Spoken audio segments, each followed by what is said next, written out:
The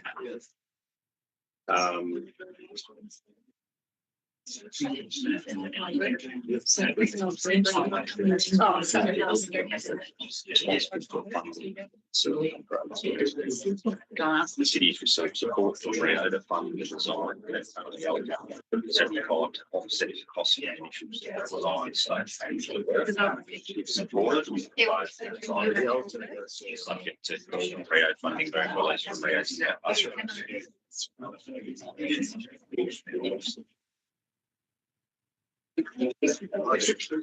Which is the question?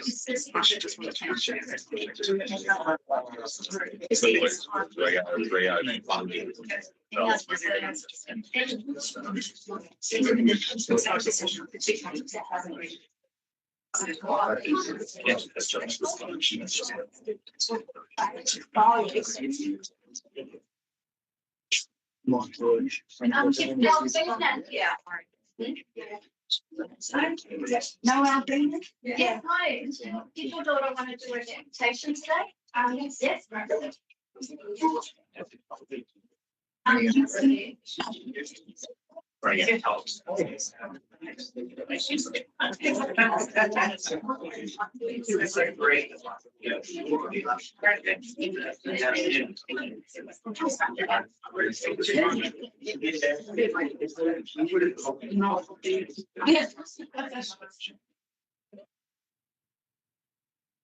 It sounds good.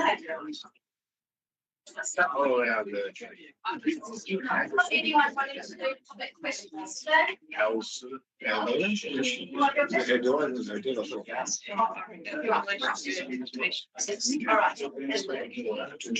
Make sure that you sign in on this section. That would be amazing. Thank you. Picture's fine, she'll make it. And be the name on the How she's just. is it if money provided to us from Rio. Okay. To say. Ready to wait for?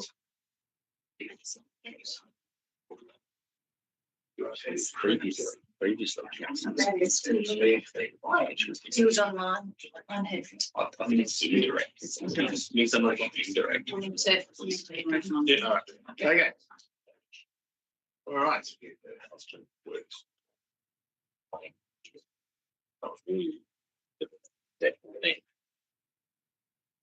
Ready? Yeah.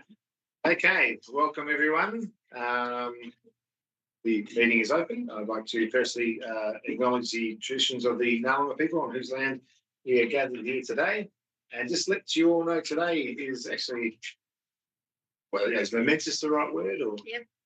Okay, so momentous occasion today. For us. The team, the IT team has been working hard for the last 6 months or so to get us ready. Today is our first live streamed council meeting. So in the future, if you don't want to come down to here, so we encourage you to come here, but if you don't want to, you can just log into our YouTube channel and heckle us from home. Okay, so I've got some important things to say about it though. So because it's being recorded in accordance with section 5.23A of the Local Government Act, which means the views and opinions expressed during this meeting are those of the individuals speaking and do not represent a council decision unless formally resolved.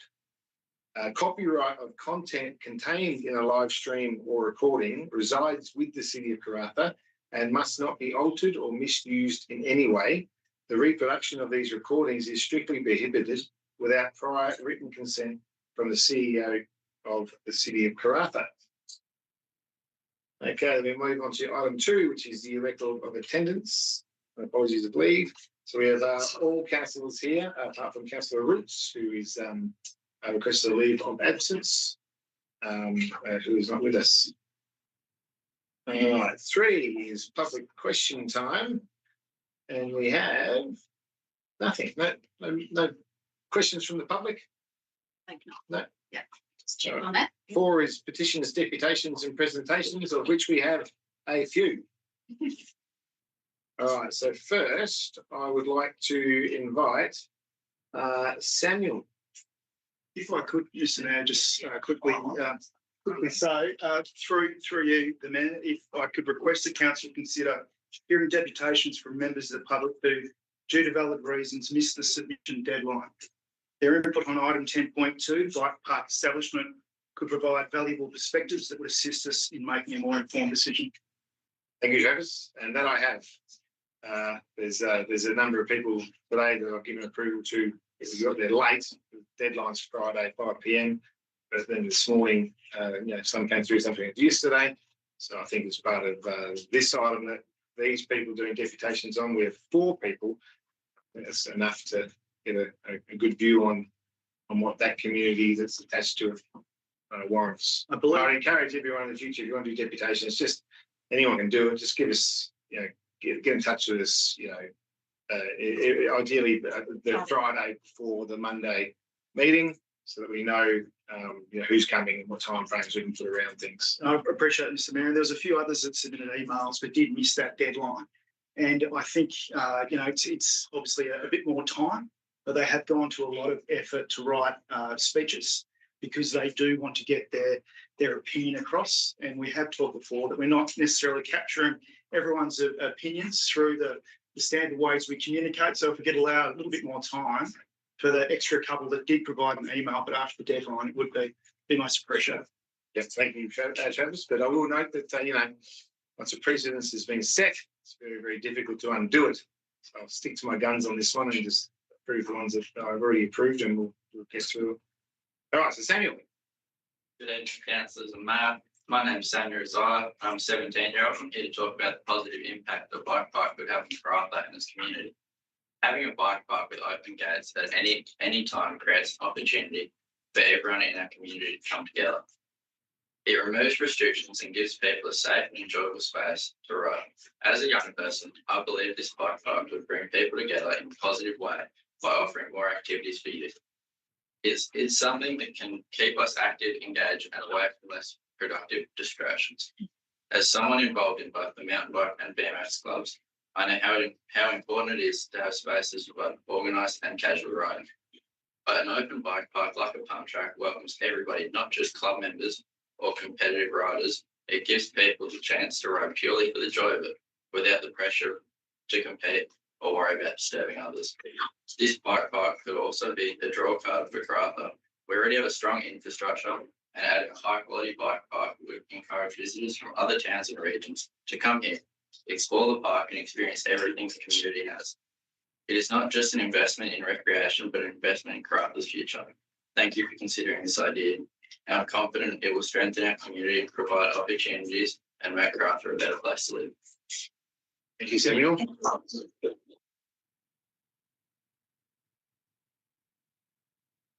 Okay, next we have Alvina, your daughter. And it was Ayla.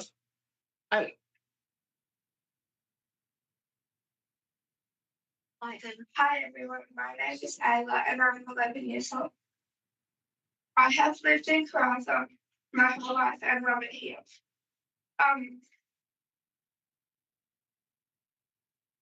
Take your time. You're doing great.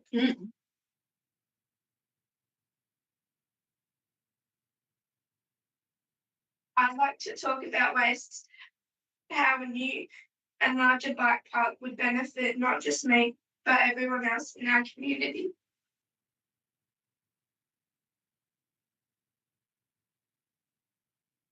Firstly, it would be heaps of fun, which is a great way to get kids of all ages outdoors and in the fresh air.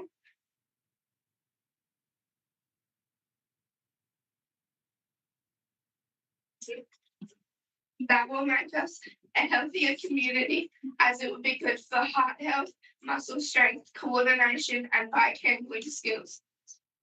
It would also give us a safe place to do that and improve our skills as riders. If it had different hills and obstacles of different levels, it would be great for beginners and challenge more advanced riders as well.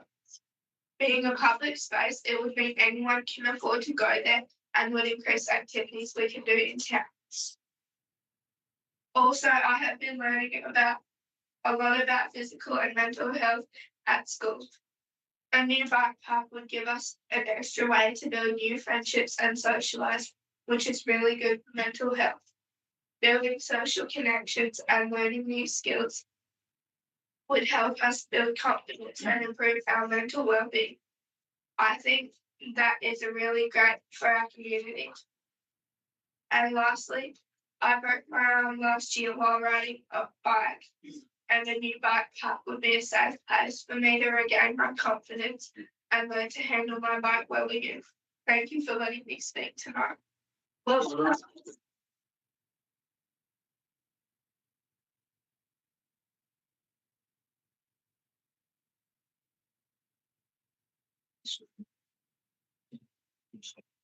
No, I think that was our, I think that was.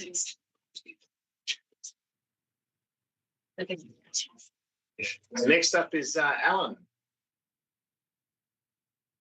Yeah.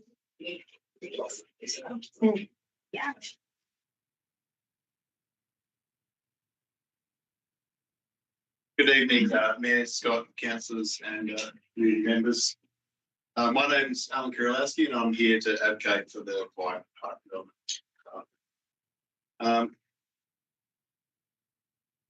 It's an initiative that will serve not only cyclists but the entire community. As we strive to make Karratha the regional city of choice, it's crucial that we invest in high quality, accessible public spaces that cater for a wide range of activities. While our local sports clubs are invaluable, we must also recognise the importance of offering public facilities that support recreational and competitive sports for everyone. Current facilities like the Baker West and Dampier pump tracks simply do not meet the growing demand or scope of modern bike parks. This new development will revamp an existing site, bringing it in line with current state standards and creating a space for riders from beginner to enthusiasts. Proposed bike park isn't just an upgrade to outdated infrastructure, it's an investment in the health and well-being of our community. We know that cycling has become popular in WA. As an example, enduro mountain bike racing has increased 600% in the last 10 years. So it's a growing sport, and we often hear people say these days, there's more bikes on roofs in Margaret River than there is surfboards these days. This park will provide the necessary facilities to foster that growth right here in Karratha. I've witnessed firsthand the positive impacts that quality bike parks have in other towns in WA. My wife and I have supported Karratha's cycling community for over a decade as committee members and accredited on-site coaches. We believe this park will be a catalyst for increased participation recreationally and competitive. The proposal is also cost effective by upgrading an existing area and aligning with the Wickham and Sampson projects. We can provide long-term benefits whilst progressing with existing plans. The park will help alleviate some of the strain on local clubs by offering high-quality, public accessible space for everyone. This initiative aligns with the broader goals of improving community infrastructure and responding to the growing needs of our population, particularly the youth that are here today. I ask for your support in bringing this vital project to life as we make a difference together. Thank you.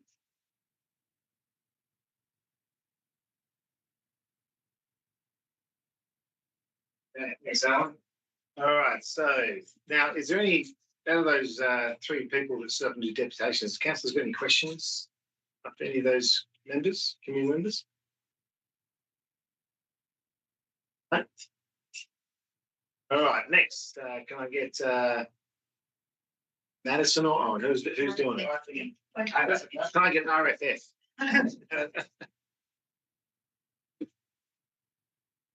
Good evening, everyone. Thank you for the opportunity to again address you on the proposed rezoning of Lot 1, Dampier Road.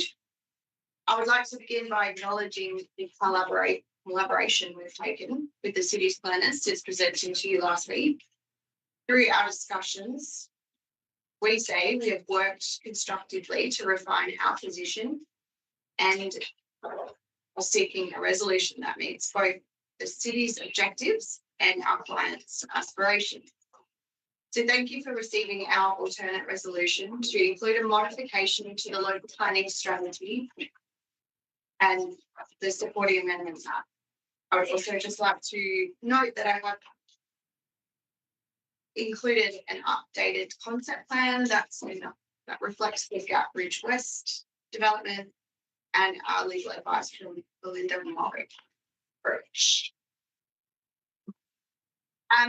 It's excellent to see the acknowledgement in the agenda report that the highest and best use of the land is industry. This aligns with the office's view that rezoning the land would facilitate industrial development and improve the city's economic landscape.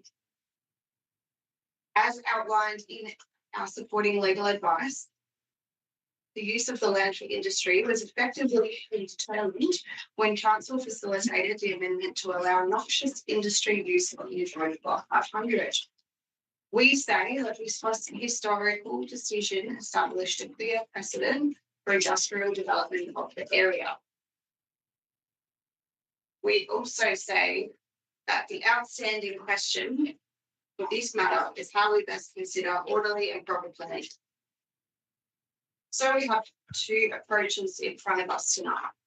From the officer's perspective, rezoning should align with the future industrial development to the north, ensuring structured integration.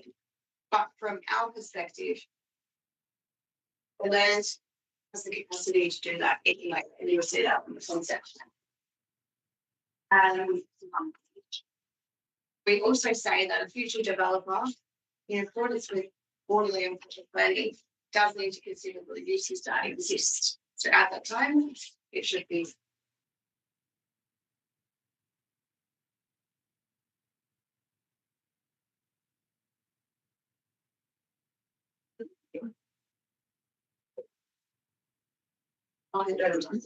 Thanks.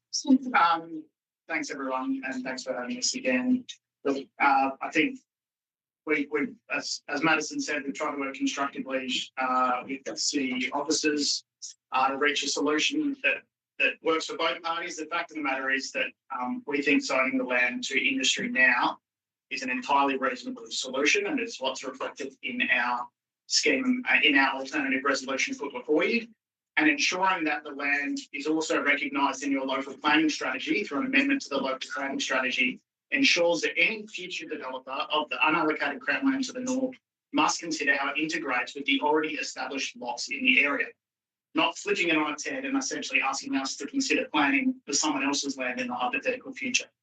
We don't feel that's reasonable, and again, we feel that the advice, Norwich and Moore's supporting legal advice reflects that. I guess what broader situation I just want to come and talk to is obviously you've seen the owners of the land are called Green Grid Energy, and this initiative started off with a really aspirational concept to deliver a renewable energy project on this land.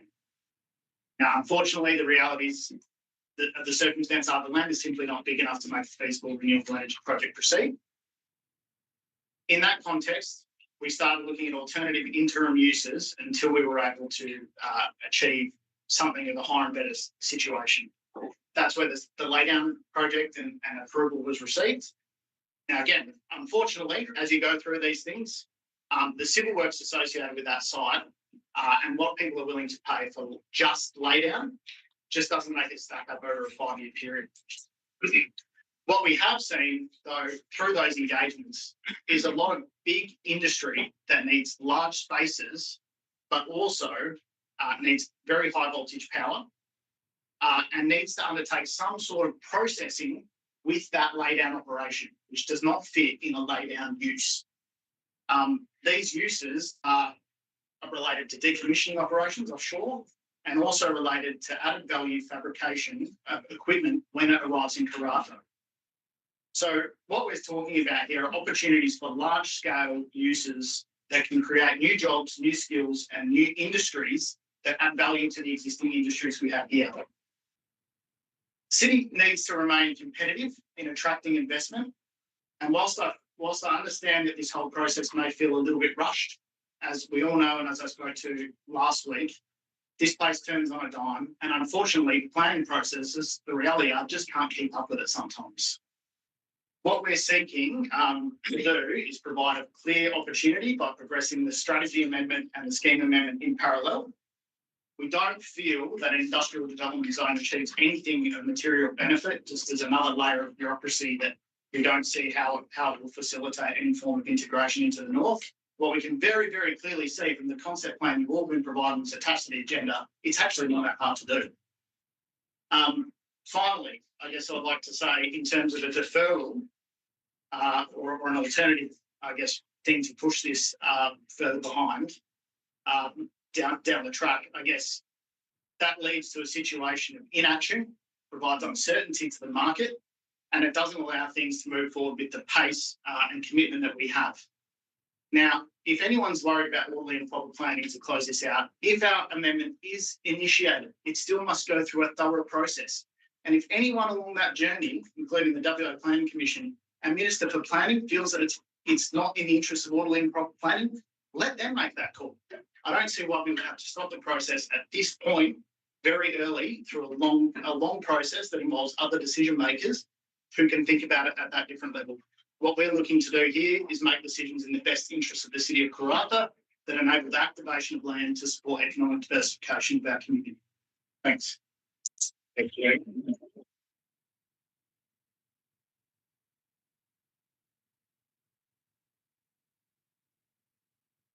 Right, now we've obviously just received the alternate resolution from RFF and the proponents. You've all been received a document of that. Our planning team has spoken to us about, well, basically all the content in that document already.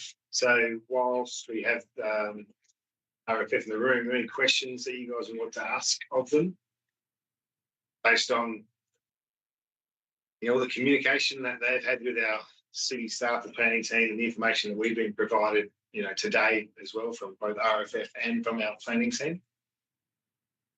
Travis? I've just got a question, Sean. Thanks very much for the presentation.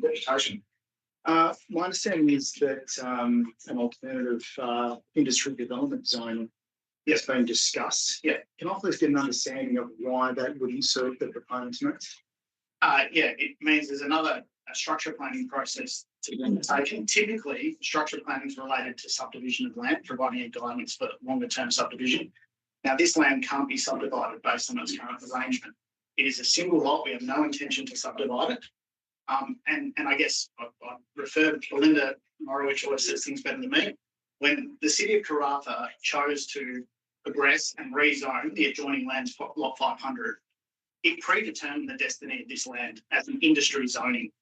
Now, I don't really understand what we're going to achieve by zoning industry development other than to add further layers of bureaucracy. And I guess in what we understand the officers are trying to achieve is for us to plan for someone else's future development. Now, as I said, the plan adjoining very clearly shows quite simply that they can integrate into any existing development on our lot and on lot 500. So I just don't see the need for an extra layer of approvals when we have an urgent need for new industrial land that can be leased, not sold, which is a big issue in the constraints we have. And zoning the industry gives large proponents looking to add value to our offshore oil and gas industry the opportunity to have certainty that if they proceed with investing in the approvals processes that are subsequently need to follow any rezoning, that they have the confidence that the zone, what they're seeking to do is likely or could be approved under an industry zone rather than having to wait circa 9 months for a structure plan to be progressed. And the other point I would say to that is, yes, there is options to approve development in lieu of the structure plan, but those developments are likely only to be time limited. And again, we'll be stuck in the situation where the scale of investment does not reflect the time limited nature of the approval that will probably be granted. So it's on that basis, we think an industry zone is the most logical way forward in this situation. with an amendment to the local planning strategy to provide that long-term clarity that if anyone ever develops that on a allocated Crem land, there's clear recognition in our strategic planning framework that they need to integrate and consider the existing uses that are occurring on lot 500 and lot 1. Can I object to the question? Yes, absolutely. Again, instead of making the time to come here this evening, my question is most around, so the legal advice that you got dropped into our inboxes about 25 minutes ago, why did you provide this to us so late when you want us to consider it? So Morowitch and Moore, they're incredibly busy. She's an incredibly busy person, and we only received the final advice probably at 3 o'clock this afternoon. It had been asked to be drafted much earlier, but essentially it's just a matter of Belinda being too busy to be able to get it until this point. And it's typically the situation when you are getting legal advice from very experienced people, you quite often only get it at the kind of death note. Okay. Any other questions? So, Owen, if you've got in a land zone industry, and I think the conversation City Karratha's been, we all acknowledge that land is, you look at the last decade of planning for the airport to there, it's industry. But say if you go down this path with your alternate resolution, all right, zoning industry, and then going through a structure plan, all right. Having industry development zone still identifies it as industry, right? And there's still a process to go through. Would your view be that industry development, that process, industry, the structure plan, those timelines are similar? No, sorry. So you got to switch around. So industry development would require us to do a structure plan. Industry does not. We'll go straight to development application. The regulations make it very clear we can progress both a local planning strategy amendment and the scheme amendment in parallel. We feel that there is it's far more timely and provides far greater certainty going to an industry zone as per what we've recommended. And again, I find it difficult if the idea of us doing an industry development zone is to integrate into someone else's land when we have no idea what they might be planning, when they intend to develop it. I don't really see what the benefit of doing that structure plan is if that's its primary purpose. Zoning industry, as I've said, it's predetermined. Everyone's saying, yes, we acknowledge it should just be industry. As I said, structure plan really links to subdivision. If we do a structure plan over this land, we can't subdivide anyway. I don't really understand what it's going to achieve in that context, other than add further time and further cost to an approvals process. When everyone is just saying it should be used for industry. Pretty simple. Okay. Any other questions? No? Thank you. Thank you. All right. Where am I up to? Okay. 5 is the request for leave of absence. So none. When? One more here. All right. I got it. Welcome to the program. So when is actually I even of February. So for everyone's information, the next council meeting is not the 24th of February next year. So are there any requests for leave of absence? None. Anyone else? No. Right. Would someone like to approve Kelly's leave of absence? Move it. Councillor Simpson, second it. Councillor Swapper. Okay, Kelly. See you much. Thanks. Merry Christmas. All right, 6 is declarations of interest, of which we have a couple. Councillor Simpson. May I have a declaration of interest in item 11.2, the business development support grants with the Karratha Enterprise Centre. Company I work for the attempt. Yes. Councillor Swapper. Mr. Mayor, I have a financial interest in item 16.1, proposed scheme amendment. Excellent, thank you. Yes, Councillor Nunn. I have an indirect financial interest in the Wickham Precinct multi-purpose court due to Rio Tinto's interest in that facility. Other declarations of interest? Okay. 7 is confirmation of minutes and business arising from minutes of previous meetings. With the officer's recommendation on page 5. Is that the minutes of the ordinary meeting of council held on my birthday be confirmed as true and correct record of proceedings. Someone move that. Councillor McDonald, someone second it. Councillor Gillum. Anyone against that motion? Is moved. Okay, 8 is announcements by a person presiding without discussion, and it has a list of meetings, conferences that I went to last month. And I thought I'd use this opportunity now in the future to, we're going to continue to have community in the room. It's a good idea to, give you guys an update of what I've been doing. So last month we actually went down to Perth and undertook our advocacy priorities, which council endorsed, and we had the pleasure of having meetings with the Premier. Our local member, Kevin Michelle, was there, and also a bunch of other ministers. And we're basically down there to promote the need for housing support, for affordable accommodation, and to provide the state government some of the solutions that we've had. So we're now waiting for the state government to basically sort of announce something for us, and recognise that Karratha is in need of critical housing, particularly service workers and affordable housing. And also, we went there to advocate on behalf of the community for our capped airfares program. So the Premier, this is a non-negotiable. The community for a decade has been telling us that if you drop the airfare price, we will use it. And that we have had 100,000 people, 100,000 tickets sold over 2 years off on the residential airfare program. And that has actually contributed $65 million alone just in the Perth economy. Therefore, the government's decision to cap their airfares for our residents is actually a financial boon for Perth, and we're looking to absolutely keep them.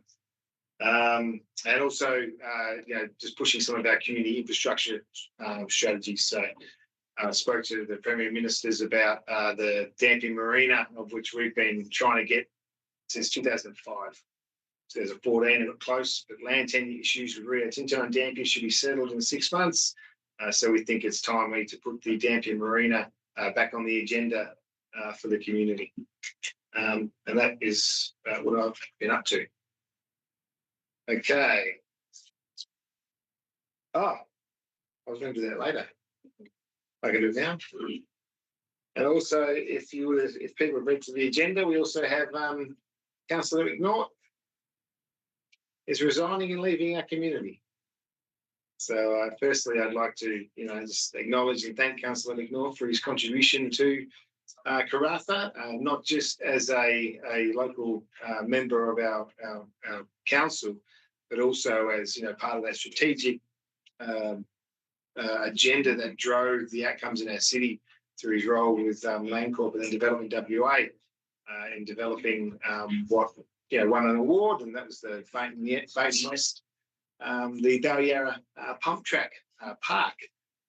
So I just want to acknowledge Councillor McNaught and all the contributions he's brought to the city of Karratha over a decade, not just in local government sort of role, but also representing state government body to develop the city of Karratha, and was a key contributor to what you see around Karratha today.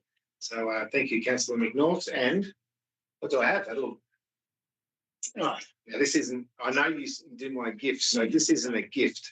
This is a token of appreciation. Excellent. Thanks, Dan.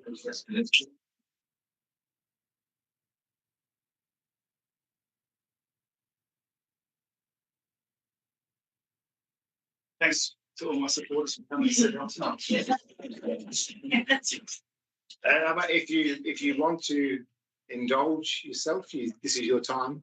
If you want to say something. Oh, just that we've been very fortunate to call the Pilbara home for the last 10 years. It's been an amazing experience. We came for 2 instead of 10, which is a common story. I was talking before about my kids spent their formative years here. They're always going to be from K-Town. So yeah, we just feel very privileged, but it's time to head south to be closer to aging parents and other family. But I wish council all the best. The city's got an incredibly exciting future ahead of it. So I look forward just to keeping track of how things are progressing. Thank you. Well, I think once again, we'll just give Travis a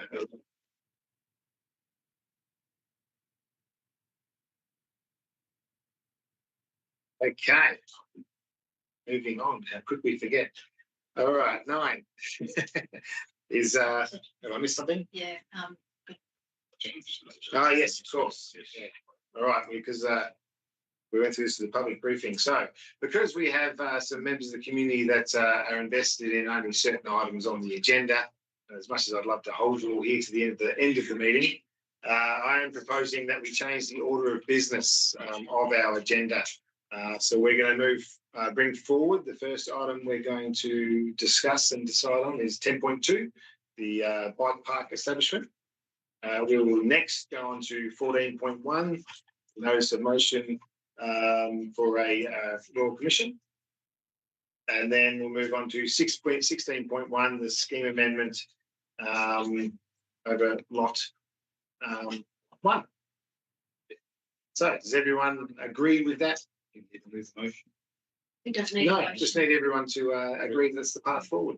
Agree. Sounds good. Yeah. Okay, well, saying that then, let's go straight to 10.2.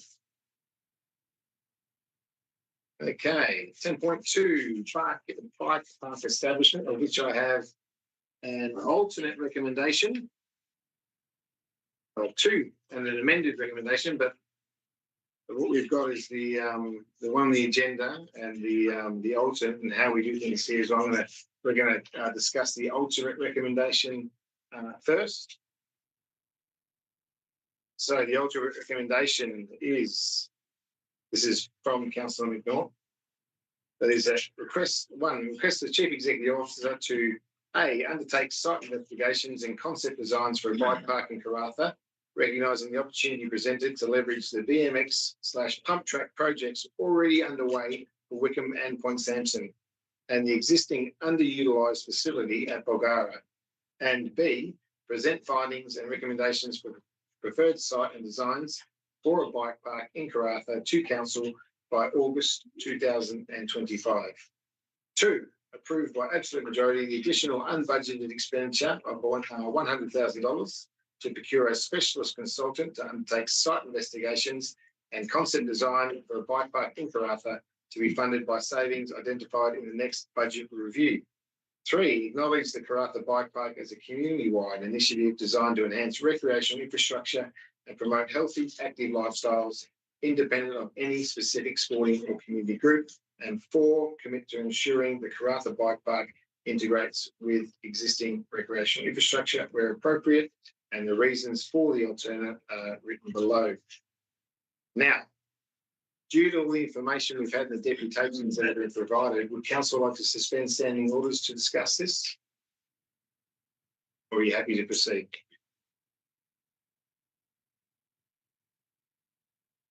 Happy to proceed?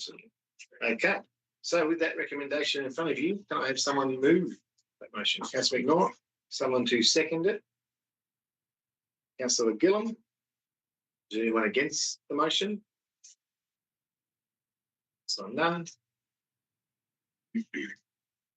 Councillor Furlong? Okay. Councillor Furlong, are you for or against? Against. Against, okay. Councillor McNaught, would you like to speak for the motion? I would, thank you, Mr. Mayor. I did a little speech, so you have to indulge me for my last meeting. Firstly, I want to address concerns raised about my previous notice of motion, particularly the perception that it bypassed our standard process of prioritising projects through strategic planning workshops and data collection. While these processes are vital for long-term planning, this alternate recommendation highlights the importance of being agile and responsive to voices, often underrepresented in traditional engagement methods, voices which we have heard tonight. This motion is not about cutting corners, it's about inclusion. Pump tracks and BMX tracks serve different purposes, operate differently, and have distinct maintenance needs. Engaging a specialist consultant ensures the community's needs are properly understood without creating an unnecessary maintenance burden for the city. For example, subsequent to the public briefing, it became clear that the Wickham community does not want a BMX track as previously identified. Similarly, in Point Sampson, the pump track size and location will directly influence the placement of other proposed facilities, such as the half court. This is not an ad hoc request. It reflects years of discussions with community members, including tweens and teens who have long advocated for these facilities. The idea has been consistently raised during the last 3 strategic planning workshops, underscoring its importance as a community priority. This project aligns with the city's broader goals of improving recreational infrastructure and fostering connected communities as outlined in our strategic community plan. It also fills a critical gap in our current offerings, meeting clear and consistent demand while fostering a sense of belonging and engagement among our youth. Investing $100,000 in a specialist consultant is a prudent decision. It ensures plans are backed by robust analysis, providing a strong foundation for delivery and avoiding costly missteps in the future. Other councils across WA have successfully implemented similar projects, transforming them into valuable community assets. This alternative recommendation ensures Karratha remains competitive in providing contemporary biking facilities for its residents.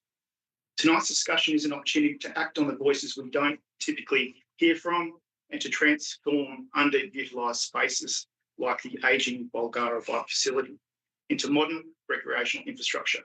This alternate recommendation also ensures efficiency by aligning with the pump track projects in Wickham and Point Sampson, creating cohesive spaces that meet the needs of all of our communities. This motion is not just about building a bike park. It's about showing that we are a council that listens, adapts and delivers. I urge my fellow councillors to support this alternate recommendation and continue our drive to improve livability for all. Councillor McNaught. Councillor Gillum, do you want to speak for the motion? I think that Councillor McNaught summed it up quite well. I think that the alternate recommendation is certainly a lot better than the original one that he proposed, and as such, I'm confident to support his alternate recommendation for exactly all of the reasons that Councillor McNaught has already detailed. Councillor Nunn, would you like to speak against? Firstly, I would like to say that I am in no way against Bike Park. I think it's a great project. I fully support it being included in our community infrastructure plan. We have spent a really long 12 months talking about good planning, making sure that everything is prioritised in a way that allows our staff to implement these projects well. There is a significant list of projects in our community that have been requested over many, many years. And I believe that there is now a process through the community infrastructure plan to allow these to be prioritised and assessed and delivered in a way that is fair and equitable for everybody.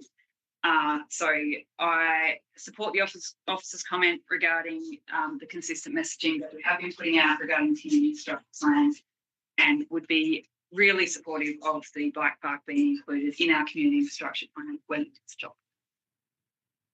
Thank you, Councillor Nunn. Councillor Furlong. Good evening, everybody. And yes, I agree with Kelly.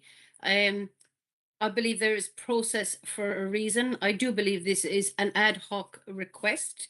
We have spent a lot of time to strategic workshops prioritising what our community needs and wants. I'm no way against a bike park. I think it would be a wonderful addition to our community, but I feel the process needs to be followed for us as a council to move forward more effectively. Thank you, Councillor Furlong. There's no one else to speak for the motion. We will put it to the vote. So those for the motion. 1, 2, 3, 4, 5, 6, and I am for it. And might say I agree with Councillor Gillum, Travis's original motion. I think I'm just so happy that as a council and as an executive and as a group, we all talk to each other and work forward to progress things. And I agree this recommendation is much better in line with what we're trying to achieve that budget setting in March we've got. still allows us to go through this process and involve in our community infrastructure plan. It just gets that procurement of a consultant up a bit quicker for them, third party, to work on it while we get to that budget setting. Sorry. Those against the motion. 1.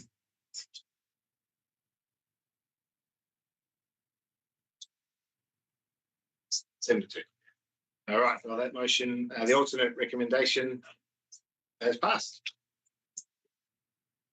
I just actually want to compliment the administration if I could. So it was just about yeah, just because we don't agree on everything, but the administration's always very professional and supportive and go out of their way to obviously to assist us in regards to these alternate recommendations. So it doesn't go unnoticed, and it's very much appreciated. Thank you. Thank you.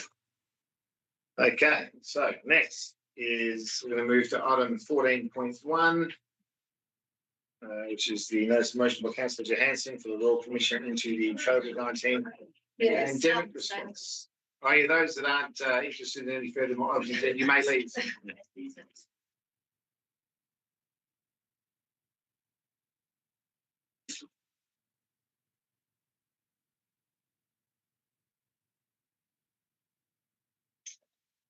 That's all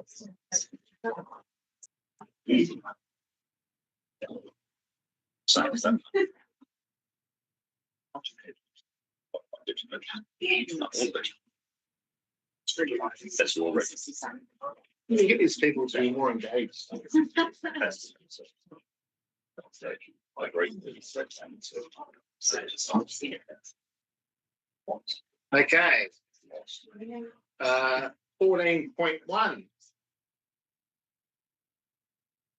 of which there is an alternate recommendation. Now, this one is very topical. Would Council like to suspend standing orders to discuss this, or are we happy to run through what's in front of us? Happy to run through? We probably should suspend, considering your alternate recommendation. Some of us were only made aware of in the last 10 minutes. Yeah, is that why it's up to you guys? I mean, I want general agreement though that we're going to suspend standing orders. Okay, all right. Can I have someone move that? Councillor Swaffham in a second. Councillor McNaught. Okay, so we have in front of us the ultimate recommendation, and if you want, I will run through it as it is mine. All right, so and the descriptions for this was, re-establishment of and building trust in government.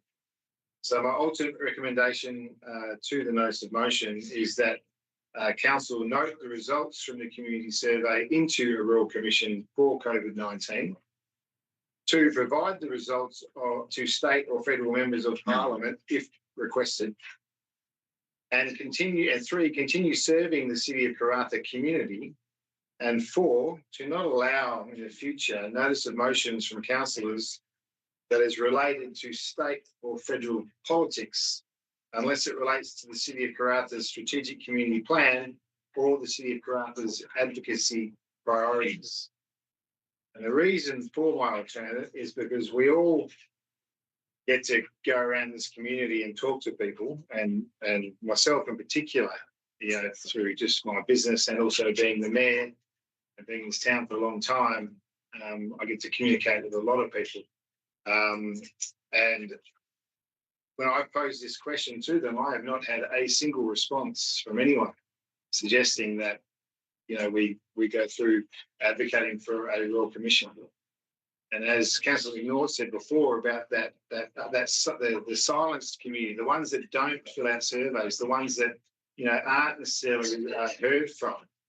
We've got 96% of people, after a survey that clearly didn't feel the need or aren't thinking about, whether their local government should be involved in, let's face it, federal and state politics and calling for, Royal Commissions. And as Councillor Nunn said just before, we have got a budget, right, that the last 2 years we sometimes struggle to get some of these projects done because of the resourcing limitations in this town. And we're absolutely committed to this community infrastructure, and we're committed to delivering all these projects on behalf of the community, of which our resourcing is gonna lack. So what I want is, you know, our executive team and our staff to focus their efforts on all of the community infrastructure and amenity needs that are in front of us, because we're trying to plan, you know, to build this city for the next 10 years. And we've got sporting groups like gymnastics, you know, basketball, bursting at the seams, soccer, rugby, need ovals, and, you know, all our schools. Our city is literally at capacity in every facet, where there's not-for-profit groups that are anxious about their public building they're in, whether they're going to be there in the future, or whether it's the sporting clubs that are bursting at the seams, and there's kids that can't access some teams list because they're full. These are the priorities that through our community infrastructure plan is what our community has told us they want. So that is the reason for my alternate. And then the officer's comment is below. So does anyone else have anything to add? I just have to say, congratulations to the staff on pulling a list together, especially the survey. It was very last moment. There's a lot to work through for all the staff, so I appreciate their time and effort in putting the list together for us. Obviously, it's a very topical, subject. I think it has been COVID-19. And so I'm not going to go into what happened and why we should be moving forward, but I agree. That I think we should move forward, and I don't think it's the right place for government to be pushing for the Royal Commission. In regards to the results that came through, it was interesting with the phone survey that was done ad hoc, and I'd say, yeah, especially the numbers, they were like 43% no to 57% yes. So I think that was, to me, a more true indication of, it's closer, with the no's in that area compared to the other surveys that were done, because people were reaching out that definitely wanted to say no. It was interesting that the percentage were higher from our telephone survey when the results were done. So that's my main two things I want to point out. Thank you. Right. Anyone else? Oh, before we go, I would like to say though, I understand that there are, members of our community that they're very passionate about this. And it is, something that they want to, pursue, and I thank them for filling out the survey and letting us know their concerns. And, I would say the next, best outcome is that you got survey results, you've got a local member in state politics here in Karratha, the federal member of Durack. The best method to get your voice heard is through a petition that you can table in Parliament. And that would be, my advice for the next course of action for those who want to take on, a passionate topic of COVID. Anyone else? I think it's interesting when talking about not wanting to waste community funds. When you look at the advocacy costs of this piece was advised less than $5,000, and then here we've conducted a survey which has cost the community $30,000. Because we were unable to just make a decision on the night. And then the alternate motion goes into the concept of not even doing anything with those results. The talk is provide them to state and federal members if requested. It's like, it's mind-boggling. We just spent $30,000 to create some results that we're not going to do anything with. I think the survey, I didn't like the survey idea from the start.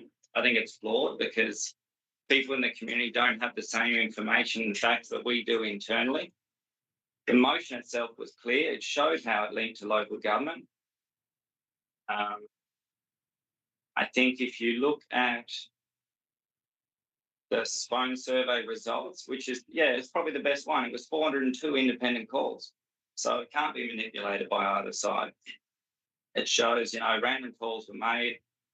57% said yes to Karratha advocating for a Royal Commission. Then the next question was, do you believe in a Royal Commission in general? That spiked up to 73%. 73% said that they want a Royal Commission out of 402 people. That's almost 3/4 of the people that were asked. And it makes me think, is it because they didn't understand what it would have cost the Karratha Council to do the advocacy piece? Like if they were explained that it was only going to be about $5,000, would some of those figures have gone up?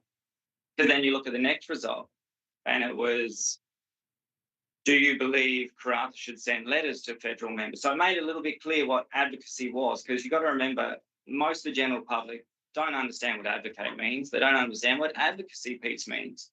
Just because we're going to advocate, for international flights doesn't mean we're going to get them. So when you look at the results of that one, it spiked up to 67%.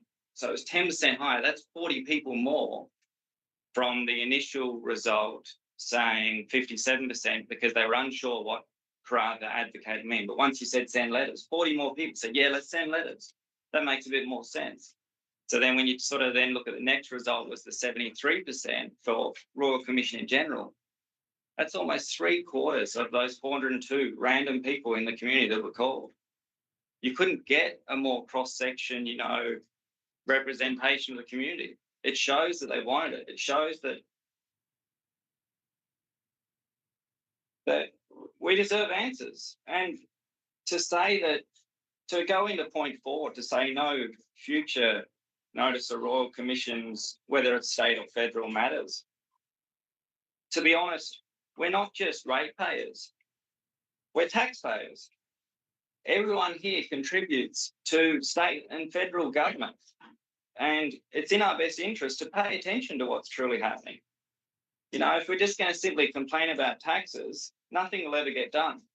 But if we all took a little bit more time to be involved, advocate through your local councils, push on to state government and federal government, we can actually build real change, a stronger country for all, not what we're left with, because we've got politicians that are too worried about the political outcomes of a certain result and something happening that they don't push forward with real action and real decisions and do things for the community.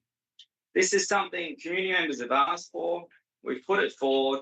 We've wasted the time initially. It was less than $5,000 to advocate. We've wasted the time to put it out to community survey just to be told again, because you didn't, believe that these people in the community existed. It was almost like a witch hunt to call these people out, to sort of, it's talking about COVID is taboo. It's to the point of coming out of the closet almost.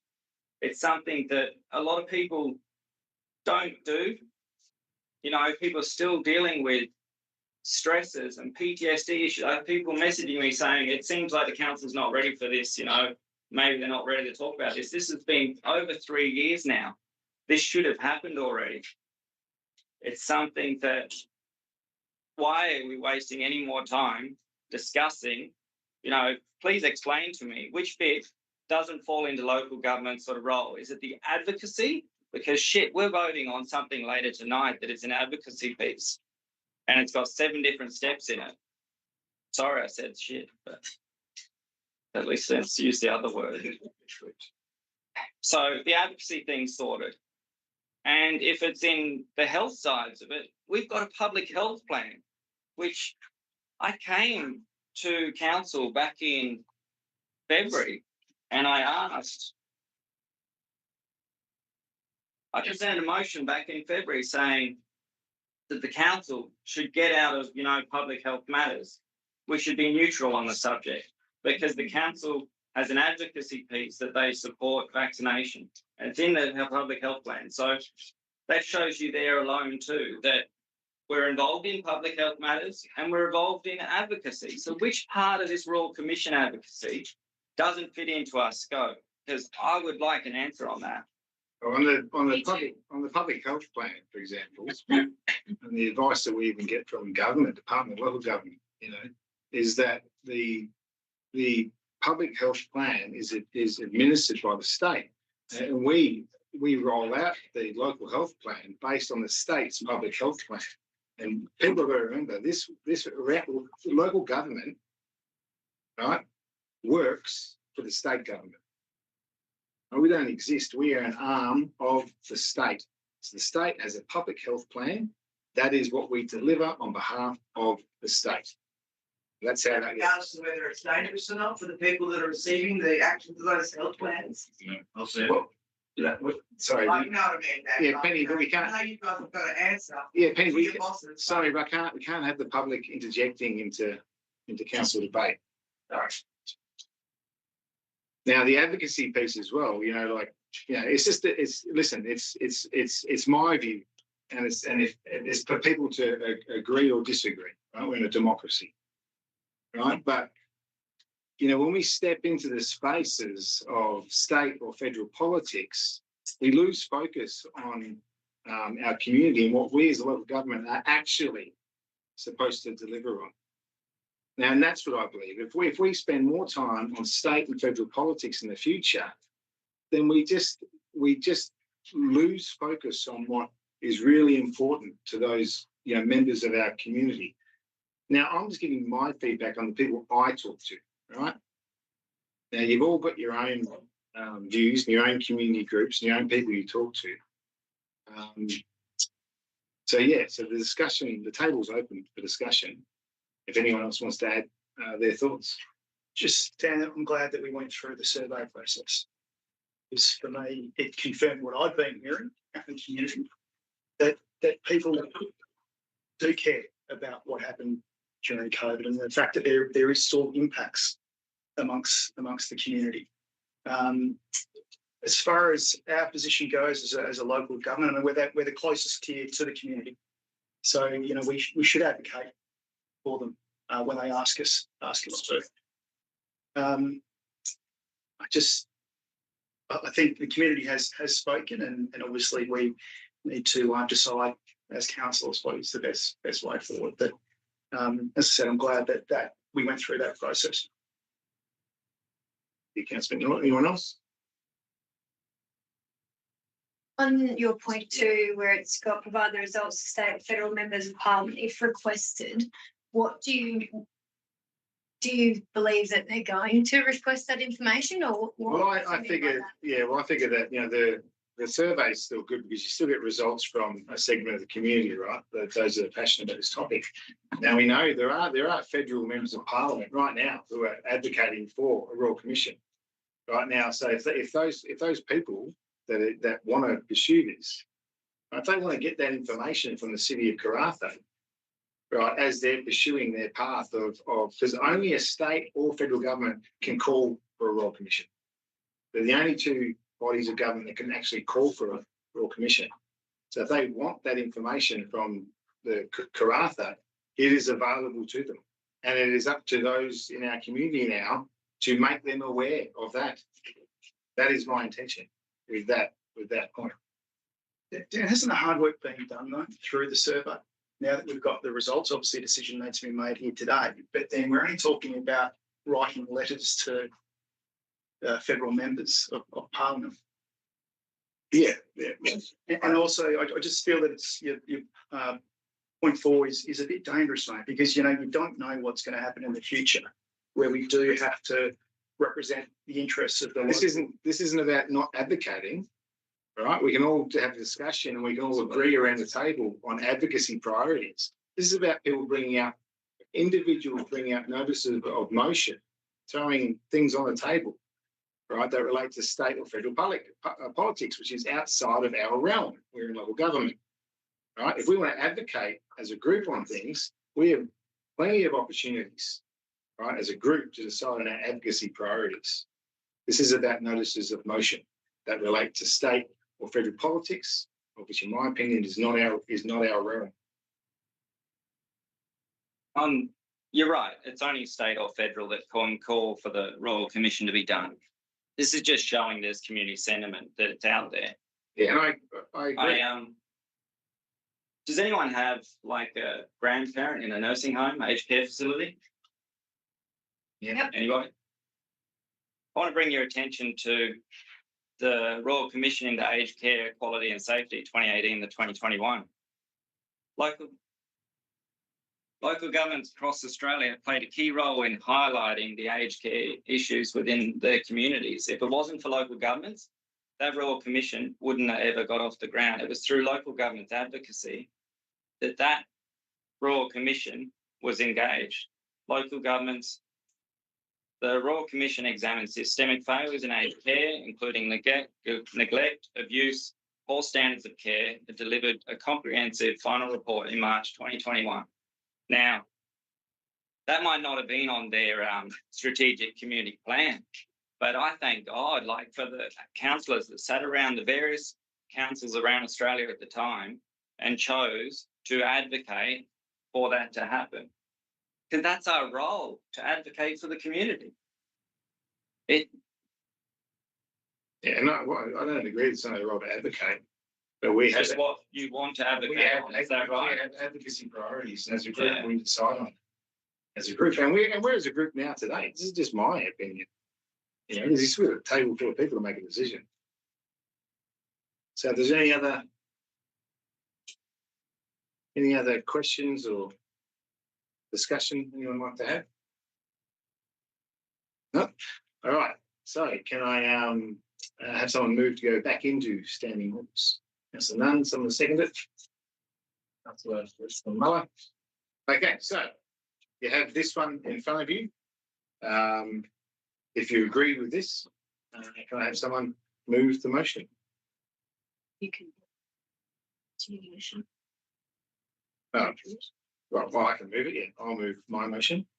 Is anyone seconding this motion? Councillor Gillum. Is anyone against the motion? Right. Well, I don't think I need to say any more. I've said enough on my opinions and my views around COVID and my response and thoughts to it, and those that I represent. Councillor Gillum, would you like to say anything? Just very, very briefly, I would concur with you, Mr. Mayor, that I don't feel this is the work of the local government, and we do need a clear line in the sand. Speaking to my pockets of the community, the feedback has been very mixed, and I think this is why we can't support the original recommendation. So most of the points that you've already detailed, I'm in complete agreement with, Mr. Mayor, and therefore happy to second your alternate recommendation. All right, Councillor Johansson, would like to add any more?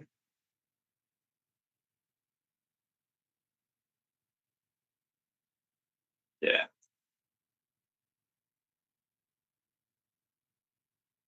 The COVID-19 pandemic disrupted every aspect of our lives, economically, socially, physically, mentally, and personally. It was an unprecedented crisis, but now, as the dust begins to settle, we are left with more questions than answers about the decisions made by governments at all levels. A Royal Commission into Australia's COVID-19 response is not just warranted, it is essential. Why a Royal Commission is necessary? A Royal Commission would provide transparency, accountability Australians deserve. Governments wielded extraordinary powers during the pandemic, implementing lockdowns, vaccine mandates, and restrictions that reshaped daily life. These decisions were justified as necessary to protect lives, but now we must scrutinise the extent of that power and its long-term consequences. The economic costs of lockdowns and restrictions cost the Australian economy billions. The Grattan Institute estimates economic losses in 2020 alone reached 144 billion. The Australian government spent 291 billion in direct economic support during the pandemic, with ongoing costs, including 825 million in the current 24-25 budget for COVID testing, vaccinations, and antiviral treatments. You must ask, where's this money being spent, and is it being spent wisely when the current uptake is only 3 million people have had COVID vaccination this year versus 22.1 million is being spent on flu vaccines, and there's been 13 million people have a flu vaccine this current year. Some claim this is not an issue for local councils, and that argument truly doesn't hold water. Local government played a long role in advocating into matters of significance like this. Advocating for a Royal Commission into COVID-19 is no different. Our community has suffered through these decisions, and we have every right to demand accountability. Importantly, the estimated cost was, as advertised, less than $5,000. In comparison to other council initiatives, this is a small price to pay for the answers we deserve. This is not about ensuring decisions during the pandemic were fully scrutinised. Australians deserve to know and why these decisions were made and whether they would serve the best interests of the people. We are not just ratepayers. Again, we are taxpayers, contributors to every level of government. It is our right and indeed our duty to hold these governments to account. If more people paid attention to what is truly happening in our nation, rather than simply complaining about taxes, we could drive real change and build a better, stronger country for all. Councillor Johansson, Councillor McNaught. Yeah, thanks, Mr. Nair. This isn't just a national issue, it's a matter that resonates within our own community, which has been confirmed through the recent survey results. And my understanding is that there was a confidence level of 95% within those results. So I'm not sure how we can ignore them. The Royal Commission is an opportunity to ensure we learn from past challenges and make improvements for the future. It's not about assigning blame, but about providing a transparent and independent platform to address systematic issues and to rebuild trust. The Royal Commission would also give a voice to those most affected, particularly the vulnerable, ensuring their perspectives inform meaningful change. By supporting this motion, the ultimate motion, we demonstrate our commitment to addressing the concerns of our community and working towards a more transparent and accountable future. Councillor McNaught. And just to close out the debate, I'll just say, like, the importance for people, of COVID, I don't deny. But my opinion is simply that local government shouldn't be getting involved in the state. And we have a local member now, regardless of how you view and your opinion of that local member, he is our local member and state representative. And he is the one that is part of that state that rolled out the public health plan that we administered as the local government. Right? You've got our member of Durack, there's the federal member. And like I said, you've got federal politicians now trying to call for a Royal Commission. Now, this is, for me, the debate isn't about the Royal Commission. For me, the reasoning of my logic around local government utilising its resources and people, on things that, a state or federally based might be the ones to call for the Royal Commission. And I really want to get down to focusing on the real community, needs that are going to be met through our strategic community plan and our community infrastructure plan. Right, so there's no more debate. We'll put this alternate recommendation to the vote. And just before I do, I don't really mind. This is democracy, live in action, which is great. We can all have different views and opinions. As long as we all respect each other's views and opinions, then that's okay. So those for the motion, it is, but the alternate motion. For this. For the one we just ran through. There we go. 1, Councillor Furlong, Councillor 2, 3, 4, 5. Those against? 2, 3, 4. So the motion is passed with those 4. Anyway, I want to thank you all for the open conversation and the debate. Like I said, it's a democracy, and it's great that we can have these discussions and debates, and still be respectful of each other's opinions and views. All right, then. Right, so now we're going to move on to 16.1. So for those that were here for just the agenda item 14.1, if you don't want to hang around, you're more than welcome to leave. Otherwise, hang around. They can ask you a question. You know, there's one councillor that's not here. Does No. that work now? No, but no, sorry, you can't answer a question. Oh, sorry. Public question times at the start of the meeting. All right, sorry. No problems at all. We just have 5 minutes to just read that before we open that motion. Yeah, so 16.1 is the proposed scheme amendment. So we were provided with an alternate resolution from RFF just before we started the meeting. So if those would like 5 minutes to go through that. alternate, Swap is leaving the room. Yes, yes.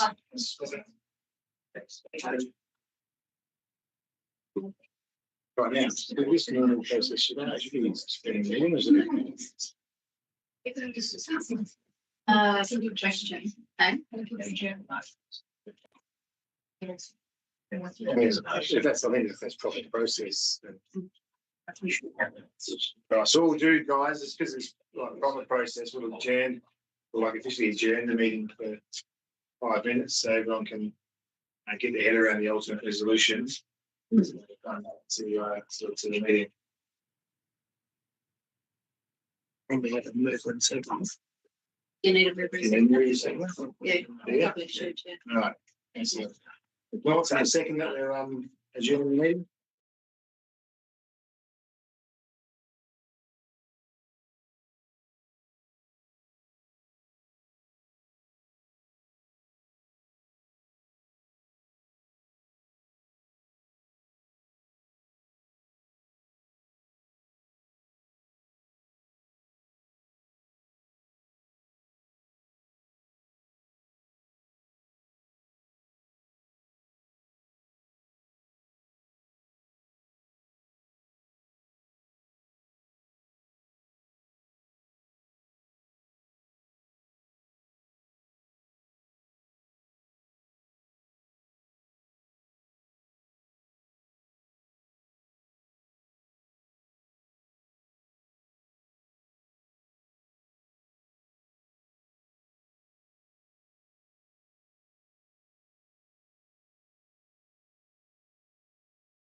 Resume. Resume. Councillor Johansson, seconded Councillor Gillam.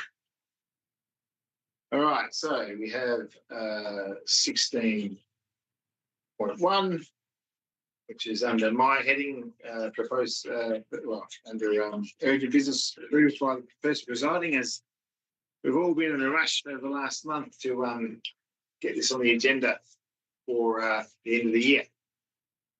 Right, so because of the discussion, well, first, again, would council like to suspend standing orders to discuss this a bit more, or you feel like you've got enough information now to move forward? And suspend. Suspend standing orders? All right, can someone move to suspend standing orders? Councillor Nunn, secondly Councillor Walsh-Mark.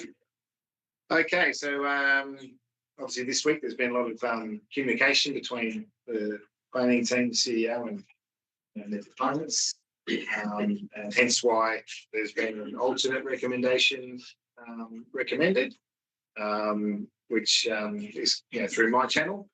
So and that is basically to seek approval to to move to industry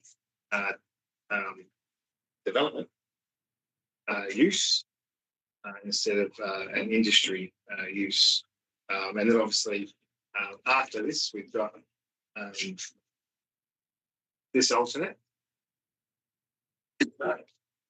Any questions? Question on the Development Services Director. Just in regards to proponent putting their alternative recommendation, just have your take on their alternative and what? Yeah, sure. Thank you. What thoughts are on it? Is there anything in particular that you're interested in, or just a general summary? Yeah, general summary of. Would you say? I don't want to speak for you, Joe. But what is the industry development, the timeline moving forward for that, and what the applicants, what the proponents can do through industry development, as opposed to zoning industry and going through down that process? It's through the chair. It's difficult to anticipate how long these kind of amendment processes will take to get through the Department of Planning, the WAPC, and the Minister for Planning. It's quite a complex consideration and approval process. But my expectation would be that if there was officer level support of a proposal, that smooths the way when it gets to Department of Planning, the WAPC. In this case, there's been a request for an alternate recommendation to go to industry development by council. And in that case, we've indicated that officers would be supportive of that. But in terms of what the proponent has put to you this evening, they've suggested or recommended that the rezoning to industry remain, but in addition to that, there also be a concurrent amendment or modification to the local planning strategy. My expectation is that would not be a quick process to work through the WAPC. We've discussed how that typically works with our contacts at the Department of Planning, and they've indicated that, and this is laid out in the regulations, that a modification to the local planning strategy gets treated in the same way that a review of the local planning strategy would, and that they expect a very high level of detail to be provided. And the recommendation or the advice from the Department of Planning to ourselves was that this kind of modification to the local planning strategy should be considered when we do our scheme review and the scheme look at the strategy again, rather than on an ad hoc basis. That's not to say that council can't support it. Council absolutely can support this proposal. We appreciate that after discussion with the proponent today, that they've indicated that the applicant would take that responsibility on if council were to support it. The feedback from officers was that this is not a high priority for the city officers at the time and would have to be problematic in terms of resourcing.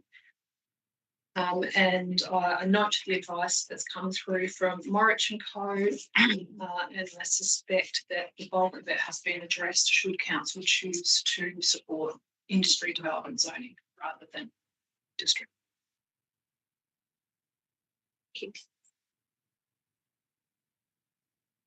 Any other discussion or questions?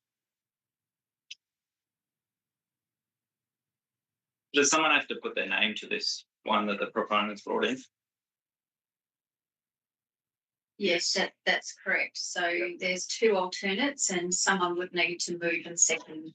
You'd need someone to move it and second it for it to actually Yeah, and what we'll do, to us. and what we'll do is, because this is how we do it, right? So the original motion is there in the agenda, and there's the alternate recommendation, and then there's the next alternate recommendation. But because this alternate recommendation came to us first, and we run through this and decide on this. If this doesn't get up, then we go to the next alternate resolution. Which one's first? The green The one. green. Thanks for color coding. Yeah, no worries. So the green one's first. The green one Yes. is the first. Yeah, and then if that doesn't get up, then you've got this alternate resolution that someone will need to put their name to.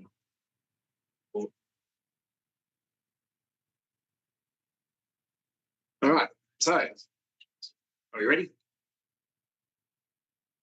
Someone move to go back into standing orders. Councillor Jansen, seconded. Councillor Nort. Okay, so we have in front of us the alternate recommendation, 16.1, that we received this afternoon as well. And that was that council pursuant to Part 5, Division 1, Regulations 34 and 35 of the Planning and Development Regulations, 2015 resolves to classify proposed scheme amendment number 64 as a complex amendment because the proposal is not consistent with the Commission endorsed City of Karratha local planning strategy. 2, pursuant to Section 75 of the Planning and Development Act 2005 and Regulation 37 of the Planning and Development 2015 regulations, resolved to proceed to modify proposed scheme amendment number 64 of the City of Karratha local planning scheme number 8 by seeking to rezone Lot 1 Dampier Road, Gap Bridge from rural to industrial development rather than industry. Pursuant to Section 83A of the Planning and Development Act 2005 and Regulation 37 of the Planning and Development Regulations 2015, resolves to seek approval to advertise the modified proposed amendment. And 4, pursuant to Section 81 of the Planning and Development Act of 2005, and subject to approval to advertise the modified proposed amendment being granted, authorise the City of Karratha to forward the proposed modified scheme amendment number 64 to the EPA.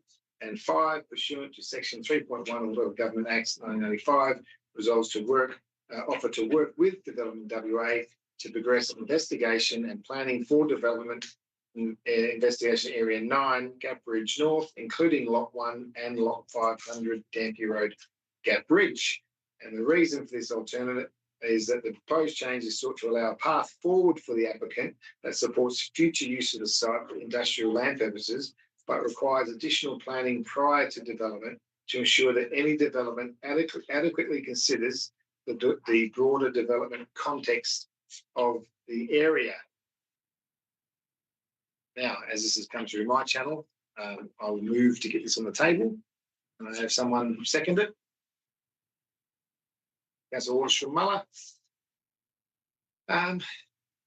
Anyone against the motion? Ms. Jansen. 1, 2. Okay. Right. Well, I'll start speaking for it. So, as I said, this last month we've been trying to help the proponents and get this on the table and get it to this December 9 council meeting, so they don't have to wait until February next year. And with all the information that's been provided us over the week, and including this late information and everything that we've been given advice from our planning team, has resulted in this alternate recommendation. Where we go for industrial development, which is our planning team says is sort of path forward, you stick and move on those things to get to industry eventually. Councillor Walsh-Muller. Yes, thanks, Councillor Scott, Mayor. I suppose the major thing with this is we need to be thinking about, obviously we're all for economic development in that area, and it's fantastic some of the people have done this amendment on this scheme, are local people, so it's great to see that they're investing local in the place where they live, but also as a council meeting to make sure that we are always thinking about the context of like the whole area. It's very important. Hopefully this will allow, rather than for the motion to be, for it to be having nothing to happen at all.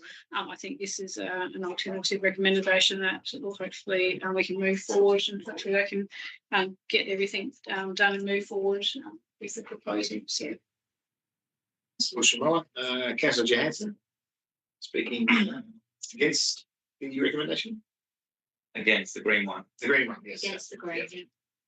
Yeah, I think I'm in support of just doing the change. We're forever talking about supporting community and, you know, building and growing, you know, but we say one thing and we do another. I think it's one of those things that you see there's future planning for it to be industry in that area. We know with the quarry being there, it's limited to what can be go on that block. It's one of those things that we know how long it is, how long it takes to get development land done and processed in this town. And we're only going to sort of further delay industry growth by holding this up. Councillor Jansen, Councillor Simpson. Thank you, Scott. I think the interesting part of this block is around the history of it. So whatever happened the last time we go from a fish farm into what we would call crushing services, that was starting off as a almost an illegal operation as it went through that process, and then confirmed, and then got its approval, makes the block next door pretty much unusual in terms of any other type of or rural pursuits. At the end of the day, the plan is to go industrial as part of it, and it will be there one day. There is still a long way to go. Just by ticking this motion tonight, it's still got a huge way of gatekeepers to get through. I think the director pointed that out, the time it takes for the amendments to get through. They've got more things to get through than just us here, but I think at the end of the day too, it depends on Councillor Hampton's comments around the fact of the time it takes, opportunities, job growth, employment is probably the number one issue. Thank you. Is there anyone else that wants to speak for the motion? So this is a really complex one. It is. There's no doubt about it. And we can only obviously off the deputation that we've had, but also the officers' comments. We're a pro-development council, there's no doubt about it. And this comes down to timing. So from what I'm hearing, the alternate recommendation will be able to deliver land supply and especially land available for lease in a short time frame through this industrial development zoning. So I'll go with it at this point in time, Dan. It's a difficult one, but thank you. All right. Well, if we have finished the speakers for and against, we'll put it to the vote. So those that are for the alternate recommendation. 1, 2, 3, 4, 5. Those against. 2. And yeah, I would say I'm for it. I moved it. I've been involved in all these discussions, until now. And I just want to make sure we say that we're still very, very keen to work with the proponents to get the right outcome. Right, but we've got our planning team, our officers' recommendation that it is complex. Right, we've got to go with the advice that we've been given on these complex planning matters. Is my so with that motion has been passed. Councillor Swap up and get into the room.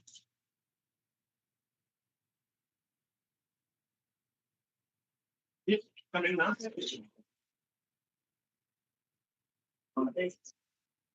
Thanks for coming by, guys. Thank you.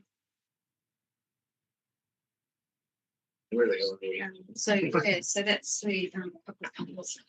It's all of them, right?